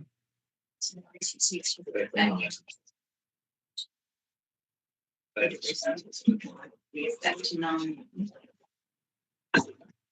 Okay, councillors. Your notice, the alternate recommendation, the green page was passed. Okay, now we move back to the start of the agenda. 9.1 is the statements for period ended 31st of October 2024 with the officer's recommendation on page 7. And that is that the council received the financial statements for the financial period ending 31st of October as shown in attachments 1 to 4. Can someone move this motion? Councillor North, someone second it. Councillor Simpson, is anyone against the motion? Motion is passed. 9.2 is the list of accounts for the 1st of October to the 31st of October 2024 with the officer's recommendation on page 16. And as the council received the list of payments totaling $14.5 million and attached attachments 1, 2 and 3, being made up of that list of payments 1 through to 7. Someone move this motion? Councillor Swapper, in a second it. Councillor Simpson. Is anyone against the motion? Councillor Swapper, would you like to speak for the list of accounts at all? Well, just that it's great to see that the total number of invoices paid was still up around that 70% for local supply, which is great. It's very important we support the locals. All right, 9.3 is the investments period ended 31st of October 2024 with the officer's recommendation on page 19. That is that council received the investment report for the financial period ended 30th of October 2024. Is there someone to move this motion? Councillor Simpson, someone second it. Councillor McNaught, anyone against it? No, would you like to speak for it, Councillor Simpson? As always, Scott, the investments are going very well. I like the fact that our directors have been very few finding good investments for us to get a nice return. Watching that grow each month is well done. Yes, my super girls good. So hopefully it puts us in a good position, considering our rates in the next year. All right, 9.4 is the 2024-25 quarter 1 key performance measures. With the officer's recommendation on page 27, that council received the quarter 1 performance report and note the review of the end of year performance reporting for quarterly performance measures will be undertaken with the results provided to council with the 2024-25 quarter 2 performance report. Can someone move this motion? Councillor Swapper, someone second it. Councillor McNaught. Is anyone against the motion? No, would you like to speak for the motion? Councillor Swapper. Tracking well. Tracking well. Well done, Madam Chair. But they are. I do feel there's a review. If we're tracking well, then we definitely need a review. All right, 9.5 is the long-term financial plan with the officer's recommendation on page 35. That is that council adopt the long-term financial plan 2024 to 2034 as attached pursuant to section 5.56 of the Local Government Act 1995. Someone move this motion? Councillor Walsh-Muller, second it. Councillor Gillum. Is anyone against our long-term financial plan? No. Councillor Walsh-Muller, would you like to speak for it? I just want to say thanks to all the staff that have brought all this together. Just a long-term financial plan. It's great to see the sustainability ratios and just saying we're moving through. We'll see what actually goes into. It's a lot to consider when we're developing our long-term financial plan. So it's good to note it. Thank you. Councillor Gillum. Just in addition to Councillor Walsh-Muller's notes, for me, the differences in the numbers between the 22-23 LTFP and then the 24-25 plan, it makes sense to me that it's reviewed down to 10 years from 20 years, given the huge differences in the numbers that we're seeing and the economic uncertainty that is ahead of us. So that was good to see. Thanks. Yeah, as well, I think it's really good that the officers have put in a report, particularly for the new people around the table, the explanation of all those ratios and how they're tracking and why we monitor them. Yeah, also explained it, yeah. We always, the asset sustainability ratio is a tricky one. Right. And more that is passed. Right, 9.6 is the official resignation of Councillor McNaught. Where the officer's recommendation doesn't feel right, does it? There's a recommendation.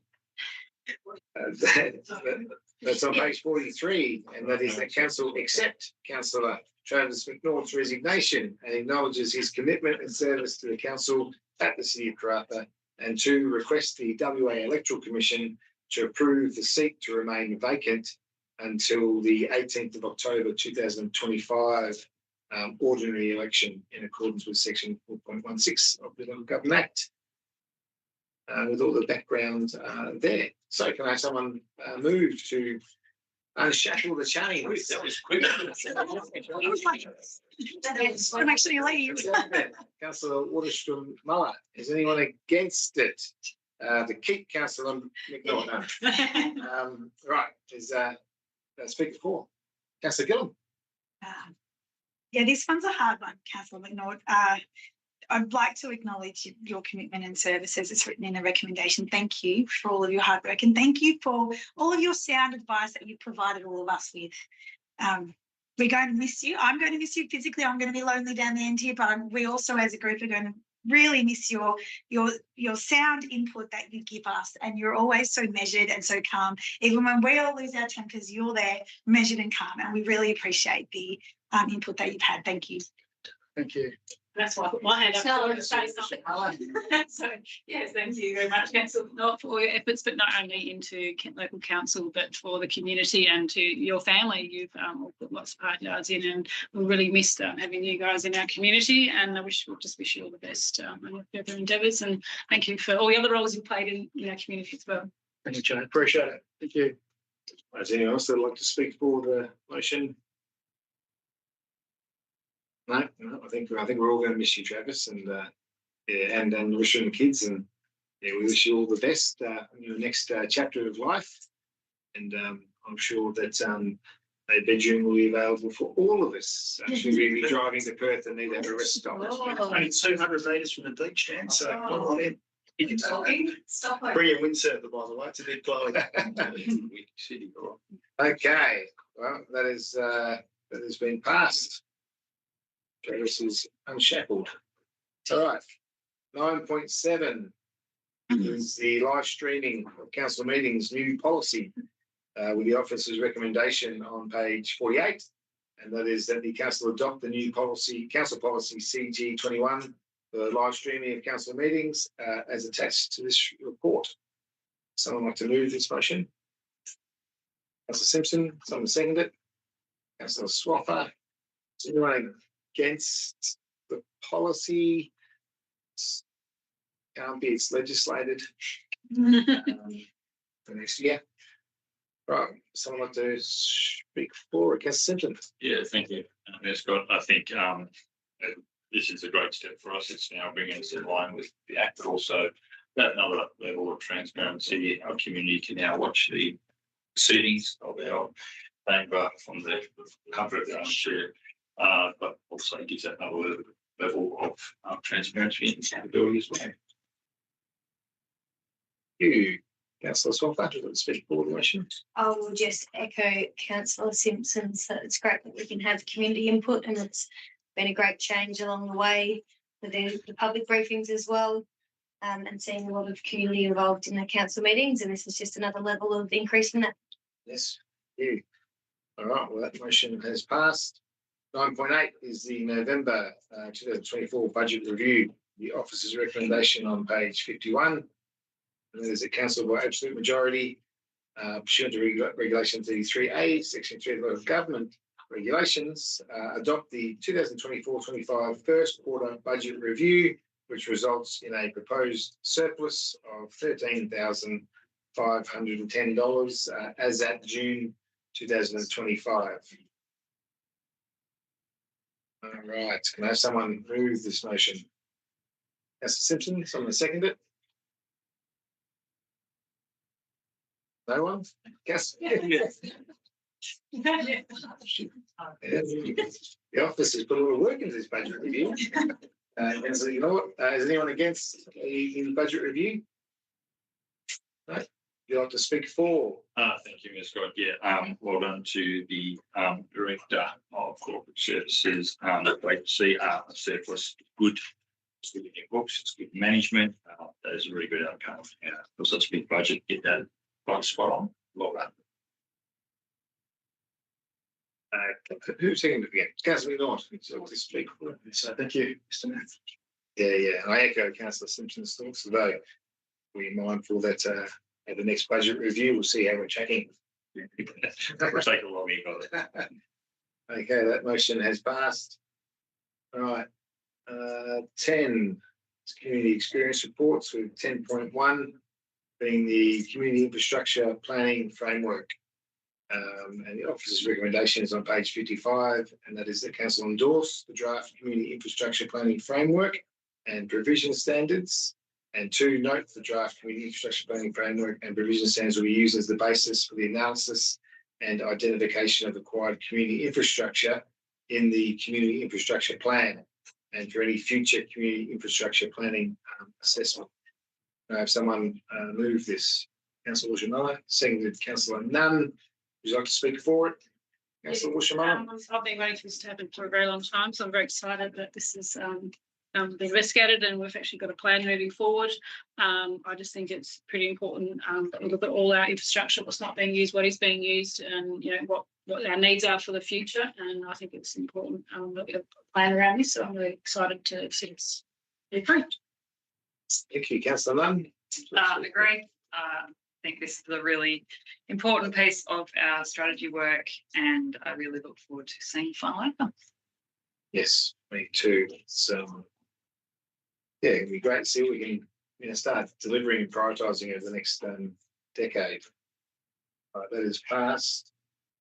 10.2 we dealt with. 11 is development services, of which there is 11.1. That is the major events sponsorship and attraction program, was known as MISA.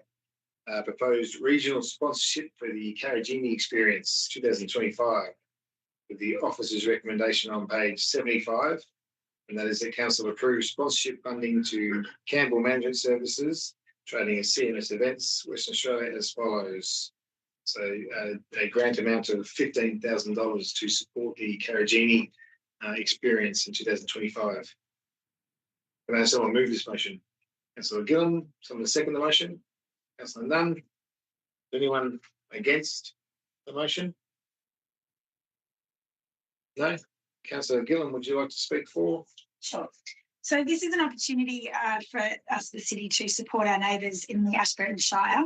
And in return, the city will receive economic benefit for that. And from looking at the numbers, for $15,000 of expenditure, we receive in excess of $40,000 in return to our own coffers. So this makes good sense to me, and I'm happy to support you. Thank you, Councillor.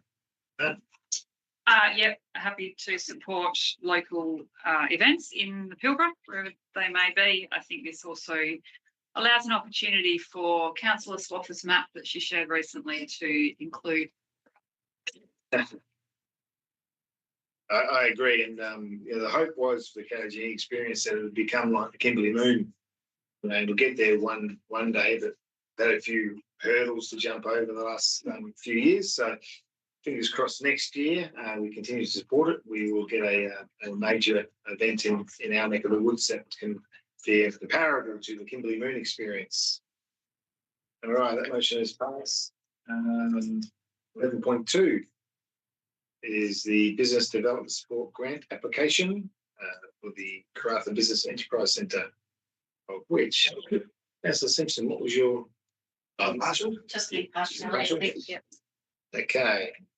With the officer's recommendation on page 80, and that is that council approves sponsorship funding to the Karratha Business Enterprise Centre under policy DEO2 for a business development support grant. And that grant sponsorship is for $20,000 to support that enterprise. Can I have someone move this motion? Councillor Lunn, someone to second it. Councillor Waterstone Muller. Is there anyone against the motion? No, would you like to speak for the motion, Councillor Lunn? I was working in the centre on Friday. It is a really beautiful space. They've done it really well. It's really well utilised by our community. So yeah, I think it's a great opportunity for us to support our local business. Councillor Lunn, Councillor Waterstone Muller. Yeah, just agree. There's obviously a need for more, small businesses to get off the ground. I think any way that, these facilities can help do that is fantastic. Yeah, and it's just, I think there's a growing need in our community for these spaces, and I think there should be actually even more than what they're already providing. All right, well, that motion has passed. 11.3 is the major event sponsorship and attraction program for the proposed Pilbara Summit 2025, which felt like yesterday. With the officer's recommendation on page 84, and that is the council approves sponsorship funding to Informer Australia to sponsor as a platinum sponsor to the Pilbara Summit 2025 for the grant amount of $35,000.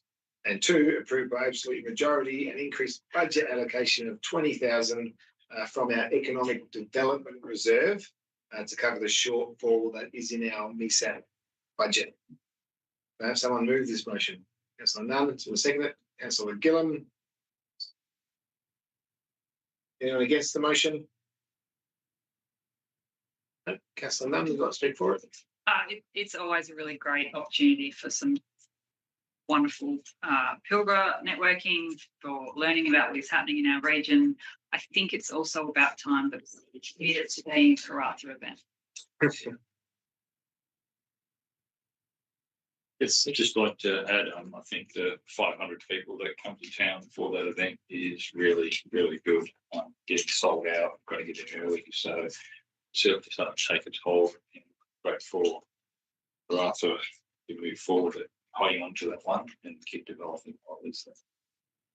Giving super. Yeah. Well, as I understand, I think our Red Earth Arts precinct might be booked almost every weekend next year. Which is crazy. Right, that motion has passed. 12 is strategic projects infrastructure reports, with 12.1 being the that's the none. Thank you for remembering. The none has left. None's left at 7:56. All right, 12.1 is the Wickham Recreation Precinct multi-purpose court shade tender. The officer's recommendation on page 89 is that council accept the tender submitted by Plus Architecture WA as the most advantageous tender to form a contract based on the assessment of the compliance criteria, quality and pricing structures offered under the request for tender for the Wickham Precinct court shade design. And 2, authorise the CEO to execute a contract with Plus Architecture subject to any variations of a minor nature. Can I have someone move this motion? Oh, that was the opportunity, Jill. I was looking at you that time. All right. Councillor Waterstone Muller, someone to second the motion? Councillor Swaffer. Just missed out, Jill. All right. Is anyone against this motion? Good, because I announced this to Wickham Bay last year. We're waiting. All right. Can someone speak for the motion? Yes, it's been a long time coming, as the mayor just mentioned. I think it's great. We've had shade in Karratha area for a long time over some of our courts, and this has been a long time coming. And just up to it's great that Rio Tinto have worked with us to get this off the ground and to have a permanent structure with a shade will be well received by the community. Absolutely. Councillor Swaffer. Just looking forward to it. I think any project where shade is involved is highly important, considering we live in the hottest part of the country. So I like seeing shaded projects. Yeah, and you might look out though, Councillor Swaffer, because the Wickham basketball team might get an edge now over the Trouts. I'm looking forward to holding games out there from a basketball point of view. All right, that motion has passed. We need to bring in councillor Nunn. Councillor Nunn, for information, motion was passed. Oh, I thought you were gonna. Could have played a joke, but You could have, but I I'm dare not. not. I dare not. All right, 13 is the Chief Executive Officer reports. 13.1 is the items for information only. The officer's recommendation on page 93, and that the council note the following information items listed there. Someone move the items for information only. Councillor Simpson, secondly, Councillor Nunn. Sure what you want to speak for on this one, Councillor Simpson? No, I think it's pretty self-explanatory. All right, that motion is passed. 13.2. 13.2. All right, 13.2 is the proposed amendment to the City of Karratha advocacy position statements with the officer's recommendation on page 115. As the council adopt the City of Karratha advocacy position statements included in attachment 2. Someone move this motion.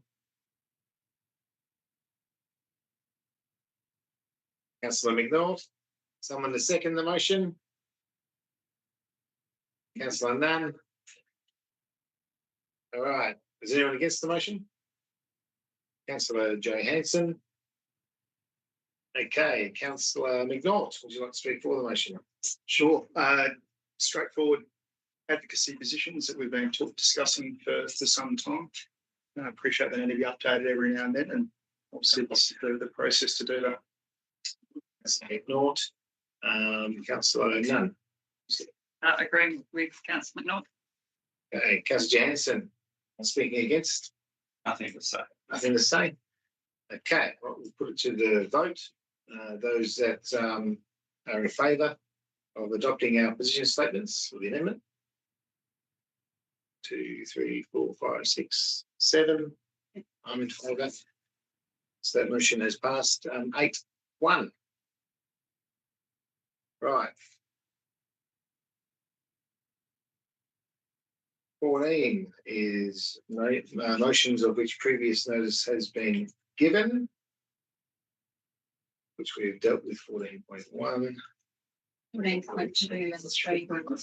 Oh, sorry, 14.2. 14.2. Yes.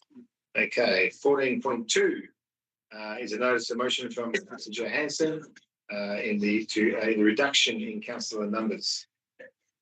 With the background information there, the council's recommendation, which is on page 126, which is Councillor Johansson's recommendation is that council support a reduction in the number of councillors from the current 8 to 6 plus the mayor, effective from the October 2025 local government election.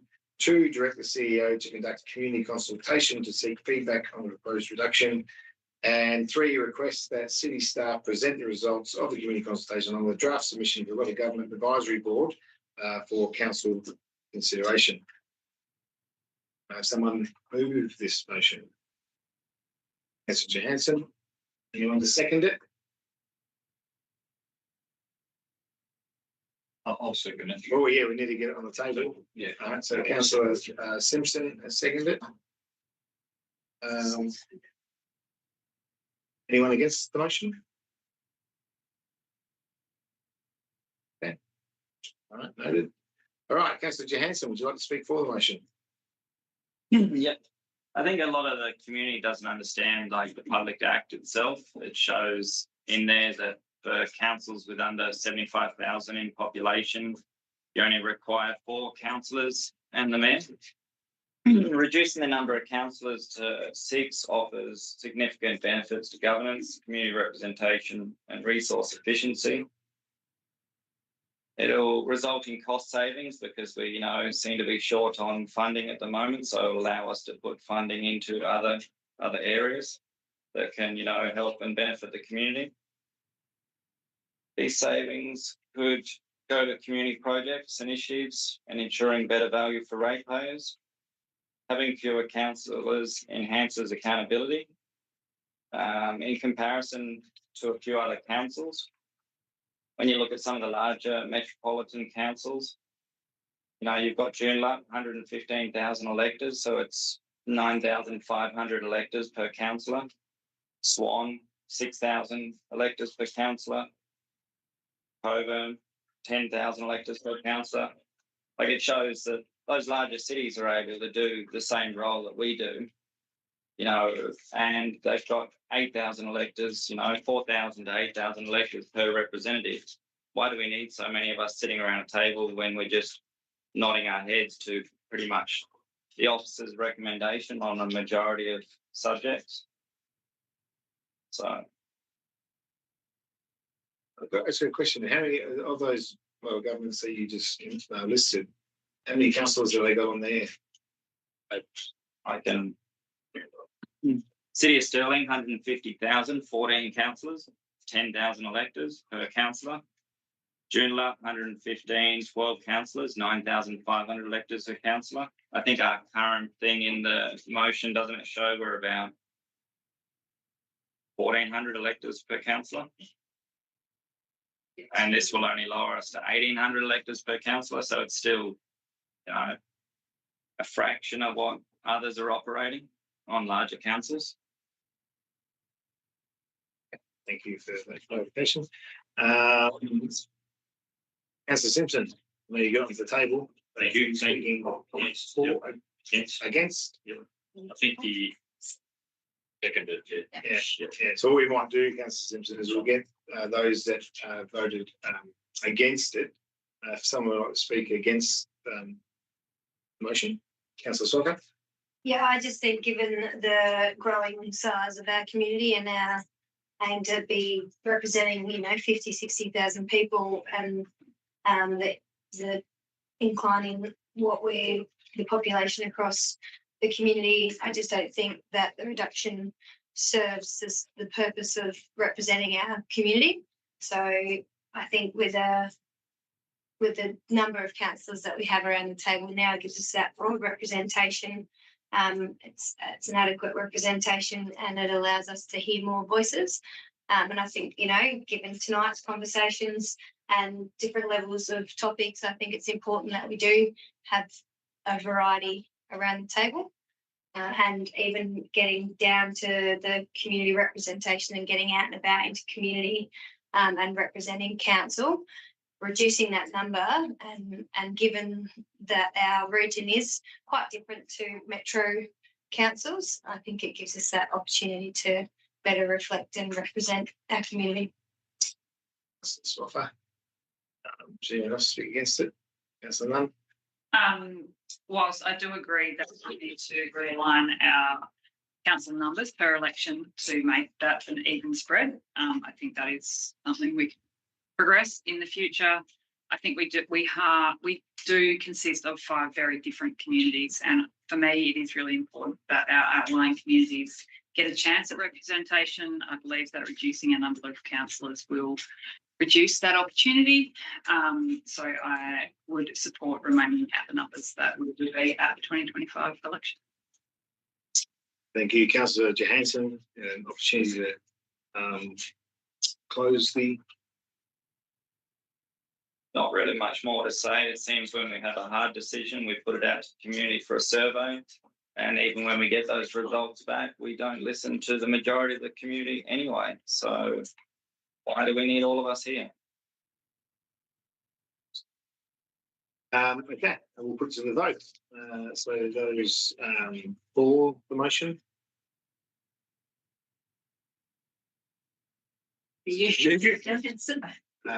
Those against the motion. So, 2, 8-1. That motion has been, so Henry, what was the word? Lost. Yep. Look at the wrong word and something. All right. 5. Okay, moving on to 14.5 is a notice of motion by Councillor Johansson for the adoption of transparency measures in tender evaluations as per the CCFWA report of 2024. The council's recommendation on page 131, and that is that council adopt the following tender transparency measures effectively immediately. Publish the names of all companies that submitted tenders and the prices they proposed. B, publish each bidder's scores or rankings against both price and non-price assessment criteria.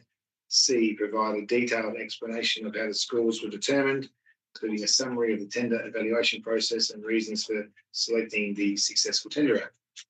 2, direct the Chief Executive Officer to review the current tender evaluation and reporting practices to ensure compliance within these measures. B, update council policies and procedures to align with the recommendations of the CCFWA report. C, provide training to relevant staff on the implementation of the new transparency requirements. And 3, call on the state government to modernise the WA Local Government Act 1985 to replace the current blanket commercial in confidence provisions with a framework that aligns with community expectations and the practices of the states, with the rationale below, and the Chief Executive Officer's comment is there also. So can I have someone move this motion? Councillor Johansson, someone to second the motion. Tick it on the table. Councillor Waterstream Muller. Those against the motion?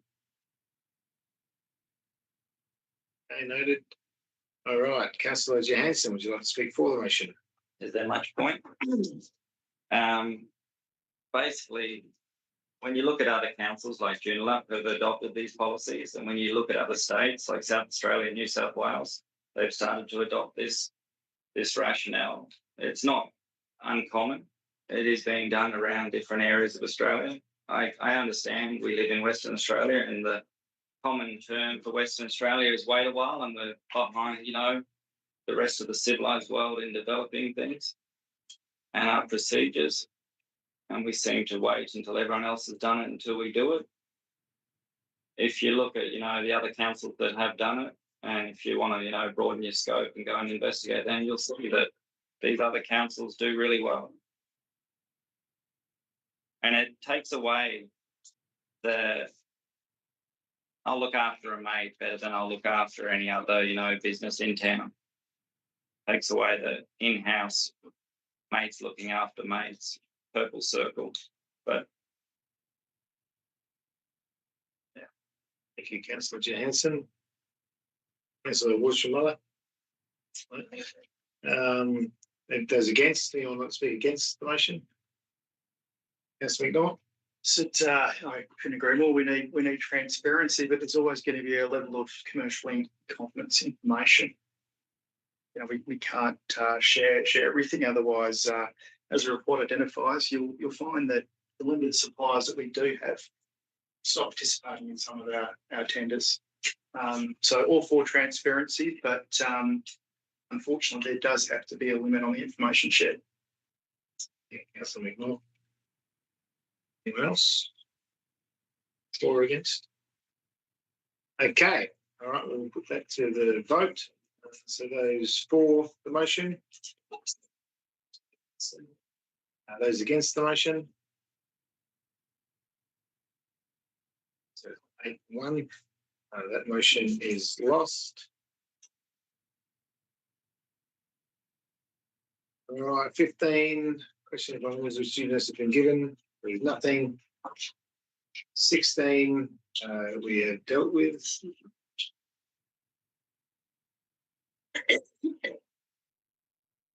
Okay, 17, which is a confidential item. So I have to ask all those members of the public to leave, unfortunately. It's a confidential item we're discussing.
Hoover? Good. Yes, Simpson? None. Second line. Okay, 18 is just the closure. Sure, I've actually got that right, yeah. So. Am I going way down? Anyway. You could 18 is the closure of the meeting, so so the meeting is closed at 8:18 p.m. And that will wish you all a Merry Christmas and a Happy New Year. I hope you have close connections with all your families and get to relax a bit and not worry about the new year just yet. And we'll see you all back here in council chambers in February of next year. Jill, thank you very much for participating. See you, Jill. See you. Thanks, everybody. Okay, see you soon. What time is it over there? What time?